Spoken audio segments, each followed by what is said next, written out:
மனம் தேடும் ஆலயம்.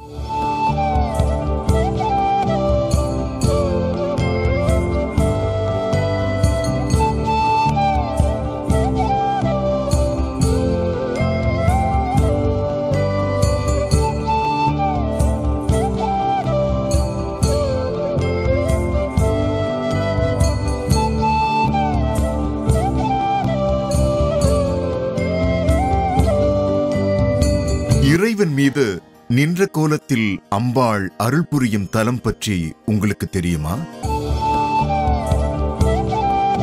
காஞ்சிபுரத்தில் அருள் புரியும் ஏகாம்பரநாதர் இங்கும் அருள்பாலிக்கின்றார். அந்த தலம் எது என்றும் தெரியுமா?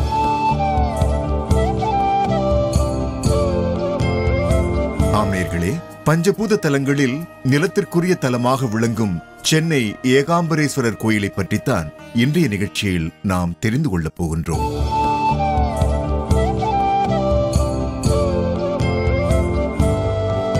ஏகாம்பரேஸ்வரர் என்று சொன்னாலே நமக்கு முதலில் நினைவிற்கு வருவது காஞ்சிபுரம் ஏகாம்பரேஸ்வரர் கோயில்தான். ஆனால் நிலத்திற்குரிய தலமாக விளங்கும் சென்னை சவுகார்பேட்டையில் அமைந்துள்ளது அருள்மிகு ஏகாம்பரேஸ்வரர் திருக்கோயில். இங்கிருக்கும் அம்பாள் காமாட்சியம்மன் என்ற பெயரில் அருள்பாலிக்கின்றாள். இதன் தல விருட்சம் மாமரமாகவும் தல தீர்த்தம் கம்பா என்றும் அழைக்கப்படுகின்றது. இக்கோயில் திரிதள விமான அமைப்புடன் 7 நிலை ராஜகோபுரத்துடன் அமைந்துள்ளது. காமிக ஆகம விதிப்படி அமைக்கப்பட்டுள்ள இக்கோயிலின் ராஜகோபுரத்திற்குள் நுழைந்தவுடன் உள்ள அரசமரம் அருகே ராமநாத சுவாமி அமைந்திருக்கின்றார். அவருடன் சக்தி, மகாவிஷ்ணு, முருகன், விநாயகர், சூரியன், மாரியம்மன் ஆகியோர் அமர்ந்திருக்கின்றனர். விஸ்தாரமாக இருக்கும் வெளிப்பிரகாரத்தில் வன்னிமர விநாயகரும் சண்டிகேஸ்வரரும் வள்ளலாரும் காட்சி தருகின்றனர். இந்த கோயிலின் மற்றொரு சிறப்பம்சம் என்னவென்றால், சென்னையிலேயே வன்னி மரத்தடியிலும் அரச மரத்தடியிலும் சிவலிங்கம் அமைந்திருப்பது இந்த கோயிலில் மட்டும்தான். ராஜஸ்தான் மாநிலத்தில் உள்ளது போல வாவேஸ்வரர் சிவலிங்கம் இந்த கோயிலின் தீர்த்த குளத்தின் தென்மேற்கு மூலையில் அமைந்துள்ளது. அந்த சிவலிங்கத்தின் நேர்மேலே ஒரு தாரா பாத்திரம் தொங்கவிடப்பட்டு அதிலிருந்து நீர் சொட்டு சொட்டாக சிவலிங்கத்தின் மேல் விழுவதை பக்தர்கள் பரவசத்துடன் வணங்கிச் செல்கின்றார்கள். கோயிலின் கொடிமரம் அருகே பலிபீடமும் நந்தியும் ஈசனை நோக்கி அமைந்திருக்கின்றன.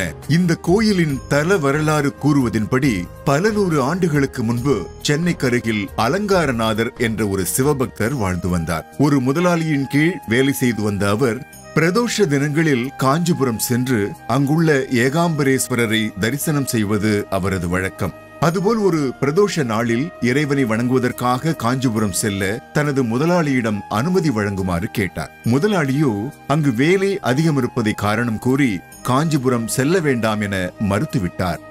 ஒரு வழியாக முதலாளியை சமாதானம் செய்து காஞ்சிபுரம் புறப்பட்ட அலங்காரநாதர் வழியில், அதாவது தற்போது கோயில் இருக்கும் இடத்தில் அப்போது மரங்கள் அடர்ந்து காணப்பட்டதாம். அந்த இடத்திலேயே சோர்வு மிகுதியால் படுத்து உறங்கிவிட்டாராம். அவரது கனவில் அன்னை பார்வதி தேவியுடன் தோன்றிய இறைவன் இனி தன்னை தரிசிக்க காஞ்சிபுரம் வரவேண்டாம் எனவும், இவ்விடத்தில் தான் சுயம்புவாக எழுந்தருளியுள்ளதால் இங்கேயே தன்னை தரிசிக்கலாம் எனவும் கூறி மறைந்து விட்டார். அதன் பிறகே இந்த இடத்தில் கோயில் எழுப்பப்பட்டதாக வரலாறு கூறுகின்றது.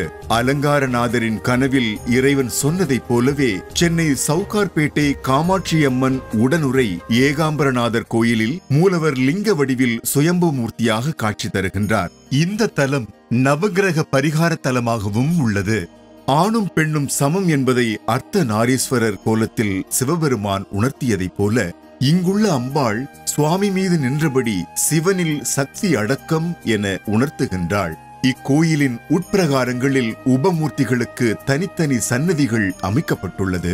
சமய குரவர்களான திருஞான சம்பந்தர், திருநாவுக்கரசர், சுந்தரமூர்த்தி, மாணிக்கவாசகர் ஆகியோர்களுடன் 63 நாயன்மார்களும் காட்சியளிக்கின்றனர். விநாயகர், தட்சிணாமூர்த்தி மற்றும் துர்க்கை ஆகியோர் கருவறையை சுற்றிலும் அருள்பாலிக்கின்றனர். இவ்வாலயத்தில் அம்பாளுக்கு எதிராக சனீஸ்வரர் வீற்றிருப்பதால் இத்தல அம்மனை வழிபட்டால் சனியின் கெடு பார்வையிலிருந்து நிவாரணம் பெறலாம் என்பது ஐதீகம். 1710ஆம் ஆண்டு ஆங்கிலேயர்களால் வெளியிடப்பட்ட சென்னை வரைபடத்தில் இக்கோயில் அல்லிங்கல் பகோடா என குறிப்பிடப்பட்டுள்ளது. சவுகார்பேட்டை தங்கசாலையில் அமைந்துள்ள இக்கோயில் சென்ட்ரல் ரயில் நிலையம் மற்றும் பாரிமுனையிலிருந்து நடந்து செல்லும் தொலைவில் அமைந்துள்ளது. பங்குனியில் 18 நாள் பிரம்மோற்சவம், சனிப்பெயர்ச்சி, ஆடிப்பூரம், பங்குனி உத்திரம் ஆகியனவும் சிறப்பாக கொண்டாடப்படுகின்றன. இது தவிர பிரதோஷம், திருவாதிரை, சிவராத்திரி போன்ற விழாக்கள் வெகு சிறப்பாக கொண்டாடப்படுகின்றன. திருமண தடை உள்ளவர்கள், வீடு வாங்க விரும்புவோர் இத்தல சிவனையும் அம்பாளையும் வழிபடுகின்றனர். சனி தோஷம் உள்ளவர்களும், தீய கனவுகளால் அவதிப்படுபவர்கள் அதிலிருந்து விடுபடவும், நல்ல கனவுகள் பலிக்கவும் கருவறைக்கு முன்புள்ள ஆஞ்சநேயருக்கு செந்தூர அபிஷேகம் செய்து வழிபடுகின்றனர்.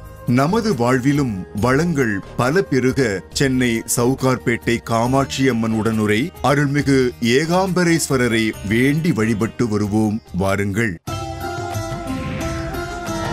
மனம் தேடும் ஆலயம்.